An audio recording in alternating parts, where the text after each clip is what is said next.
நீங்க gold, silver மாதிரியான ETFஸ்ல invest பண்ணிட்டு இருக்கீங்களா?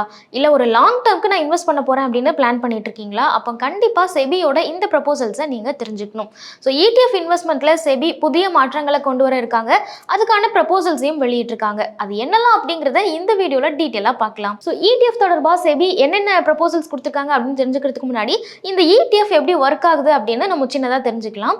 பொதுவா இப்போ நீங்க ஒரு கோல்டோ இல்ல ஒரு சில்வரோ வாங்குறீங்க, இல்ல ஒரு கோல்டே வாங்குறீங்க அப்படின்னு ஒரு எக்ஸாம்பிளுக்கு எடுத்துப்போம். ஒரு கிராம் அப்ராக்சிமேட்டா ஒரு 15,000 ரூபாய் வருது அப்படின்னா நம்ம ஒரு கிராம் வாங்கணும் அப்படிங்கும்போது 15,000 ரூபாய் கொடுத்து தான் வாங்கணும். அதுவும் கோல்டுக்கு மட்டும் தான் 15,000 ரூபாய். இது போக நம்ம ஜிஎஸ்டி, மேக்கிங் சார்ஜஸ், அது இதுன்னு எல்லாமே கொடுக்கறதா இருக்கும். அப்படி இல்லாம நான் ETF முதலீடு செய்யறேன் அப்படின்னு யோசிச்சிட்டீங்கன்னா நீங்க ஒரு கிராம் தான் வாங்கணும் அப்படின்னு எந்த அவசியமும் இல்லை. ஒரு யூனிட்டா வாங்கிக்க முடியும். அது என்ன ஒரு யூனிட் அப்படின்னு கேட்டீங்கன்னா, இந்த எக்ஸ்சேஞ்ச் ட்ரேடட் ஃபண்ட்ஸை எந்த ஃபண்ட் ஹவுஸ் ரன் பண்றாங்களோ அவங்க கிட்ட பிசிக்கல் ஃபார்மேட்ல கோல்டு இருக்கும். ஸோ அதுக்கேற்ற மாதிரி அவங்க யூனிட்ஸா ஸ்பிளிட் பண்ணி அதை நமக்கு சேல் பண்ணுவாங்க. உதாரணத்துக்கு ஒரு யூனிட்டோட பிரைஸ் 130 ரூபாய் அப்படின்னு வச்சுக்கலாம். நீங்க குறைந்தபட்சம் 130 ரூபாய் கொடுத்து ஒரு யூனிட் மட்டுமே வாங்கிக்கலாம். நீங்க வாங்குற அந்த ஒரு யூனிட்டுக்கு அந்த 130 ரூபாய்க்கு எவ்வளவு வர்த்தான தங்கம் வருமோ அதை அந்த ஃபண்ட் ஹவுஸ் வந்து அவங்க கிட்ட பிசிக்கல் ஃபார்மேட்ல வச்சிருப்பாங்க. ஃபண்ட் ஹவுஸ் கிட்ட எவ்வளவு பிசிக்கல் ஃபார்மேட்ல இருக்கோ அவ்வளவு மட்டும் தான் அவங்க ETF இஷ்யூ பண்ண முடியும். ஸோ நீங்க இன்வெஸ்ட் பண்ற ETFக்கு இணையான ஒரு பிசிக்கல் ஃபார்மேட்ல இருக்கிற தங்கமோ இல்ல வெள்ளியோ இல்ல வேற எந்த ப்ராடக்ட்டையோ அந்த ஃபண்ட் ஹவுஸ் அதை அவங்களோட ஸ்டோரேஜ்ல வச்சிருப்பாங்க. ஸோ இப்படிதான் இந்த ETFs அப்படிங்கிறது ஒர்க் ஆகுது. ஸோ இந்த மாதிரி குறைந்த விலையில நம்ம இன்வெஸ்ட் பண்ணலாம் அப்படிங்கிறதுனால நிறைய இன்வெஸ்டர்ஸும் அதில் இன்வெஸ்ட் பண்ணிட்டு வராங்க அப்படிங்கிறத பார்க்குறோம். சரி, இதுல இப்போ செபி என்ன ப்ரொபோசல்ஸ் கொண்டு வராங்க, என்னென்ன மாற்றங்கள் இருக்கு அப்படின்னு கேட்டிங்கன்னா, முதல்ல பிரைஸ் பேண்ட்ல டிஃபரன்ஸ் கொண்டு வராங்க. அது என்ன பிரைஸ் பேண்ட்ல டிஃபரன்ஸ் அப்படின்னு கேட்டிங்கன்னா, நம்ம சொன்னோம்ல ஒரு யூனிட்டை மட்டும் நம்ம வாங்கிக்கலாம் அப்படின்னு. ஒரு யூனிட்டுக்கு நம்ம ஒரு எக்ஸாம்பிளுக்கு 130 ரூபாய் அப்படின்னு சொன்னோம். ஆனால் அந்த பிரைஸ் ஒரு யூனிட் இவ்வளோ ரூபாய் தான் இருக்கணும் அப்படிங்கிறத அந்த ஃபண்ட் ஹவுஸ் வந்து எப்படி டிசைட் பண்ணுவாங்க அப்படின்னு கேட்டிங்கன்னா, அதுக்கு செபி சில ரெகுலேஷன்ஸ் கொடுத்துருக்காங்க. அதை ஃபாலோ பண்ணி தான் அந்த ஃபண்ட் ஹவுஸ் வந்து அதை டிசைட் பண்ணுவாங்க. ஸோ அப்படி செபி கொடுத்திருந்த ரெகுலேஷன்ஸ்ல தான் இதுவரைக்கும் T+2 days + NAV அப்படின்னு கொடுத்திருந்தாங்க. அது என்ன அப்படின்னா, ஒரு எக்ஸாம்பிளுக்கு பிப்ரவரி 16ஆம் தேதியான இன்னைக்கு எடுத்துப்போம்.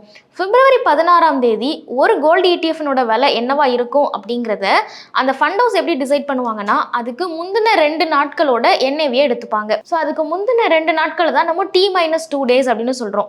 இந்த T-2 days எடுத்துட்டு அதோட ஆவரேஜ் எடுத்துட்டு தான் இன்னைக்கான வேல்யூ என்ன அப்படிங்கறத டிசைட் பண்ணுவாங்க. ஸோ இன்னையோட விலை என்ன அப்படின்னு நீங்க தெரிஞ்சுக்கிறதுக்கு ஒரு 2 days டிலே ஆக வேண்டியதா இருக்கு. ஏன்னா முந்தைய 2 டேஸோட ஆவரேஜ் தானே எடுக்கிறாங்க. ஸோ வந்து 2 நாள் தாமதமா இது நடக்குது.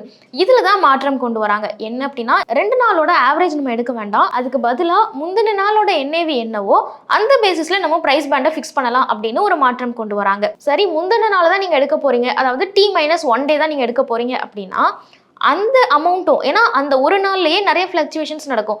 அப்போ அதை எப்படி சூஸ் பண்ணுவீங்க அப்படின்னு கேட்கும்போது செபி அதுக்கு 3 ஆப்ஷன்ஸ் கொடுக்குறாங்க. ஒன்று, அந்த T-1 day இருக்குல்ல, அதாவது என்னைக்கு பிரைஸ் பேண்ட் வந்து ஃபிக்ஸ் பண்றாங்களோ அதுக்கு முந்தின நாள், அந்த நாள்ல மார்க்கெட் முடியும் போது NAV பிரைஸ் என்னவா இருந்ததோ அதை ஃபிக்ஸ் பண்ணலாம் அப்படின்னு ஒரு ஆப்ஷன் வச்சிருக்காங்க.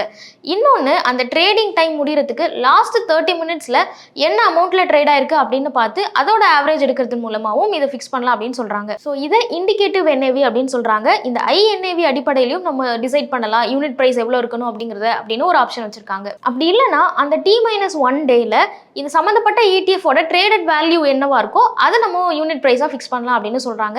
ஸோ இந்த மூணுமே ஒரு ஆப்ஷன்ல வச்சிருக்காங்க. சரி, பேஸ் பிரைஸை இப்படி எல்லாம் தான் தீர்மானிக்க போறாங்க, இது ஆப்ஷன்ல இருக்கு அப்படின்னு சொல்லியிருக்கோம்.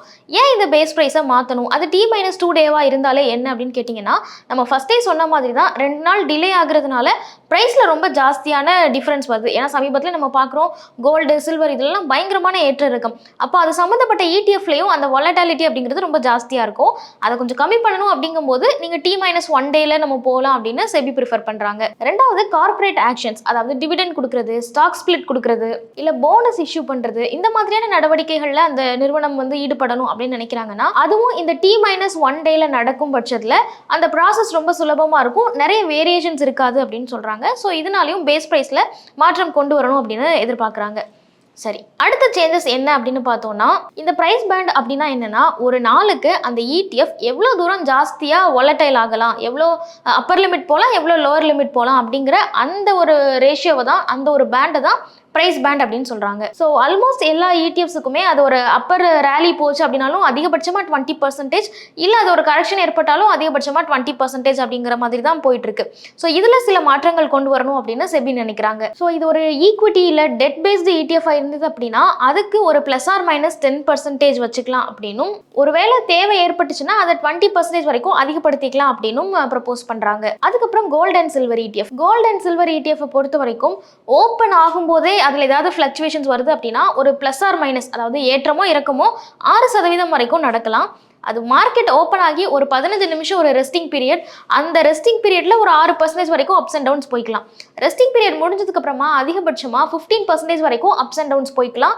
அதுக்கு மேல ரொம்ப ஃப்ளக்சுவேஷன்ஸை அலோவ் பண்ணக்கூடாது அப்படின்னு செபி சொல்றாங்க. ஒரு 15 நிமிஷம் ரெஸ்டிங் பீரியட் அப்படின்னு சொல்றாங்க. அந்த ரெஸ்டிங் பீரியடுக்கு அப்புறமா 20% வரைக்கும் அப்ஸ் அண்ட் டவுன்ஸ் போய்க்கலாம் அப்படிங்கிறதையும் செபி சொல்றாங்க.